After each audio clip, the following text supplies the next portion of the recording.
Elvis Presley, the king of rock and roll, lived a life as dazzling as his music, yet beneath the glitter and glamour, there were shadows of solitude and longing. People often picture Elvis surrounded by adoring fans and celebrating with his band, but the reality was more complex.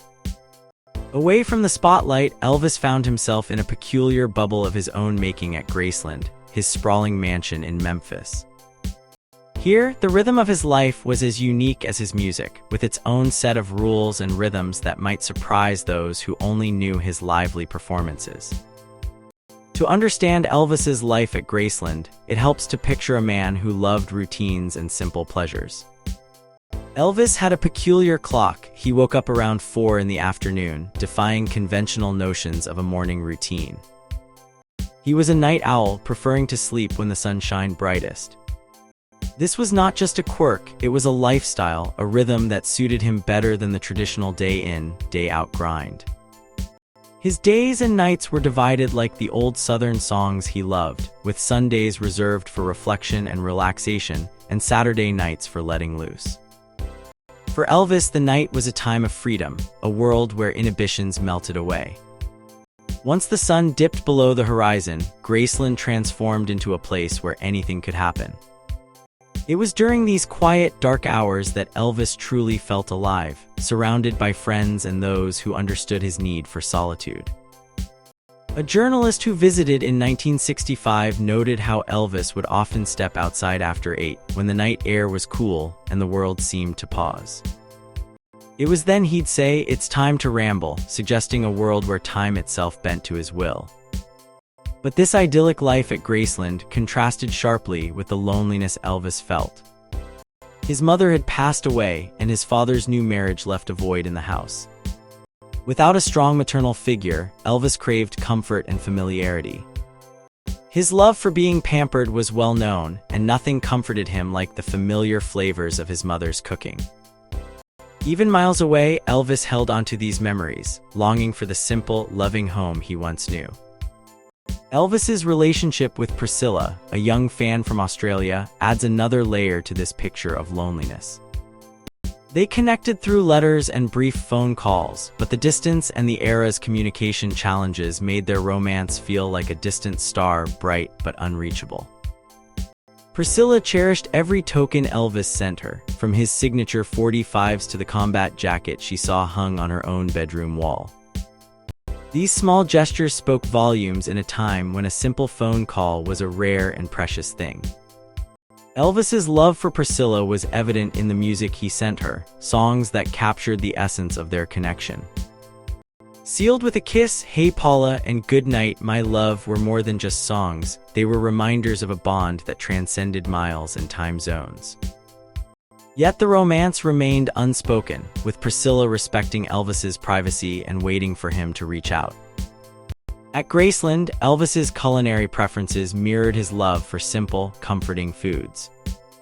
His mother's cooking was legendary, and even far from home, Elvis sought those familiar flavors. Breakfast, served late in the afternoon, was a feast of bacon, eggs, and home-fried potatoes, no grits for him. He had specific tastes, insisting on his bacon burnt to a perfect crisp. This attention to detail extended to his drinks, with Pepsi and cold Mountain Valley water being his go-to pairs. Elvis's eating habits, while unique, were not uncommon among public figures. Like JFK with his grilled cheese and tomato soup, or Diana Vreeland with her disciplined meals to maintain her figure, Elvis found solace in the familiar. His generosity, too, was a defining trait. Even when he had little, he found ways to share. As a young man, he would give away his own toys, and in Germany, he secretly helped out his comrades by contributing to their leave funds. These acts of kindness were not just about shaking off loneliness, they stemmed from a deep desire to make others happy. Elvis's life at Graceland was a blend of luxury and loneliness, where the king of rock and roll found both solace and longing. His routines were his anchors, grounding him in a world that often felt too fast and too loud. As we peek into this private world, we see a man who, despite his fame, yearned for the simple comforts of home and the warmth of genuine human connection. Elvis Presley's bond with his fans was incredibly strong. He felt like he understood them deeply because he had been in their shoes, facing hard times and dreams of a better life. He once said to his friend Joe, "My fans expect me to do the things they wish they could do if they had the chance. I give them that with every show." For Elvis, being on stage wasn't just about performing. It was about connecting with every single person in the audience, making them feel like they were the only one there. Even off stage, he kept up the excitement, dressing in flashy clothes and driving fancy cars. To him and his fans, this was normal. Elvis often talked about how life can be tough for many people. He believed in surprising those around him with kindness, like giving a stranger a brand new car just because they happened to be nearby.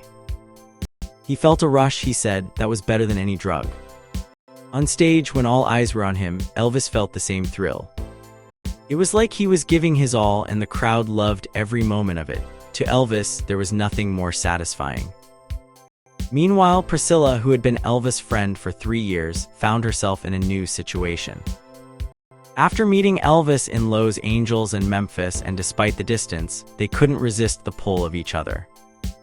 Elvis decided it was time for Priscilla to join him at Graceland permanently. It was a big change for her. At 14, she was used to visiting Memphis, not moving there to live. But Elvis was determined, and with a plan, they made it happen.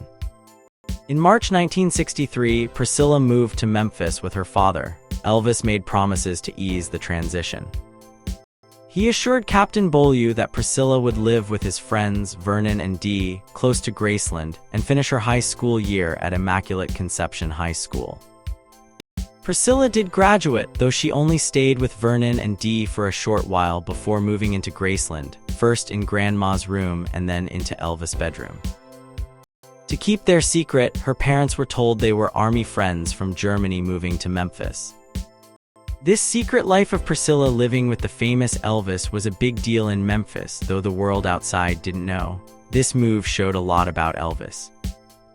He wasn't just famous, he was willing to take risks and make big changes for the people he cared about. His charm and determination made it possible. It was a time when revealing such relationships could ruin careers, as happened to Jerry Lee Lewis. But Elvis and Priscilla's secret was kept, at least from the public eye, thanks to the Times and the clever cover story. Living at Graceland changed Priscilla in many ways.